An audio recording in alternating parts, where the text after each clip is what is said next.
नमस्कार, मैं डॉक्टर निवेश सेहरा, गैस्ट्रेंटरोलॉजिस्ट। मैं यहाँ synergy super speciality hospital Bhopal में प्रैक्टिस कर रहा हूँ। आज हम बात करेंगे फैटी लीवर के बारे में। फैटी लीवर जो कि आजकल काफ़ी कॉमनली देखने में मिल रहा है, सुनने में मिल रहा है, सोनोग्राफी में काफ़ी आम सी कॉमन सी फाइंडिंग है। लोग काफ़ी चिंतित रहते हैं कि फैटी लीवर होता क्या है और कैसे होता है और इसका क्या करना चाहिए, क्या इसके दुष्परिणाम होते हैं, क्या इसके साइड इफ़ेक्ट्स होते हैं, कब इसका इलाज कराना चाहिए, इसके बारे में थोड़ी सी अपन चर्चा करेंगे। फैटी लीवर जैसे नाम बताता है, फैटी लीवर पे चर्बी जब जमा होती है उसे फैटी लीवर कहा जाता है। फैटी लीवर आम तरीके से देखा जाए तो 70% सोनोग्राफी में, जब नॉर्मल सोनोग्राफी होती है उसमें भी ग्रेड 1 ग्रेड 2 फैटी लीवर देखने को मिलता है।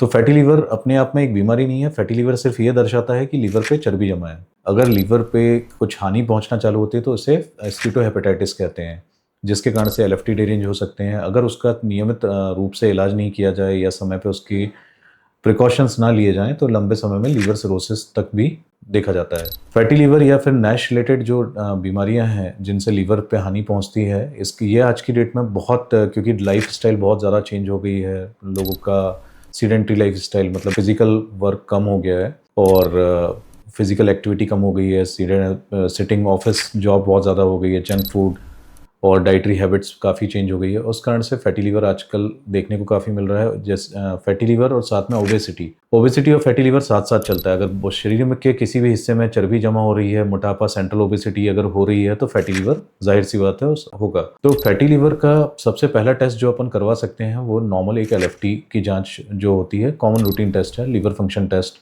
लिपिड प्रोफाइल, HbA1c, अगर शुगर की हिस्ट्री है तो इन सब चीज़ों से अपन पता कर सकते हैं कि फैटी लीवर के कारण कहीं हमें हानि तो नहीं पहुंच रही। अगर किसी की रिपोर्ट्स इनमें गड़बड़ आती है, रूटीन टेस्ट में गड़बड़ आता है, तो नियर बाय गैस्ट्रेंटरोलॉजिस्ट से मिलके उसकी आगे की सलाह लेके आगे की जांचें करा सकते हैं। जैसे आजकल फाइब्रोस्कैन जांच आ गई है जिसके माध्यम से ये पता लग जाता है लीवर में कितनी चर्बी जमा है, कितना फैट जमा है और उसके कारण कितना लीवर पे डैमेज हुआ है। फैटी लीवर की डायग्नोसिस अगर होती है और पता लगता है कि फैटी लीवर के कारण लीवर पे दुष्प्रभाव पड़ रहे हैं, एलएफटीज गड़बड़ है और गैस्ट्रेंटरोलॉजिस्ट अगर उसका समय पे ट्रीटमेंट चालू करता है तो इसको रिवर्स भी किया जा सकता है। आजकल बहुत अच्छी दवाइयाँ आ गई हैं जिनसे वेट लॉस भी किया जा सकता है, जो ओबेसिटी रिलेटेड है या जिनको अनकंट्रोल्ड शुगर है तो शुगर्स भी कंट्रोल में लाने से फैटी लीवर इंप्रूव हो सकता है। फैटी लीवर के लक्षण, फैटी लीवर के सिम्टम्स या लक्षण एज सच कुछ नहीं, बहुत ज़्यादा कुछ नहीं होते। ये साइलेंट बीमारी होती है। किसी किसी को फैटी लीवर के कारण राइट पर एब्डोमेन में या फिर दाहिनी तरफ छाती के नीचे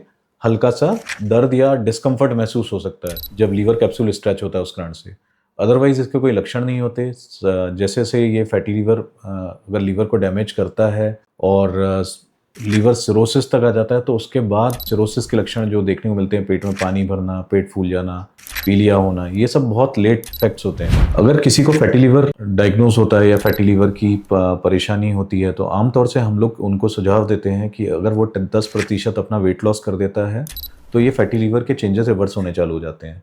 ऐसे लोगों को आमतौर से ब्लैक कॉफ़ी एक एडवाइस करी जाती है। ब्लैक कॉफ़ी ये सब नेचुरल चीज़ें हैं, फिजिकल एक्टिविटी बढ़ाना, उससे 10% वेट लॉस करना। ब्लैक कॉफ़ी एक बार अपनी डाइट में इंक्लूड कर लेना, उससे भी लीवर पे कुछ एंटी फाइब्रोटिक इफेक्ट या उसमें सुधार देखे गए हैं। इसके बाद भी अगर किसी का एलएफटी नॉर्मल नहीं हो रहा या वेट लॉस नहीं हो पा रहा तो फिर उन मरीजों में हम लोग मेडिसिन के जरिए उनकी मदद कर सकते हैं। अगर ये जानकारी आपको पसंद आई तो चैनल को लाइक करें, सब्सक्राइब करें।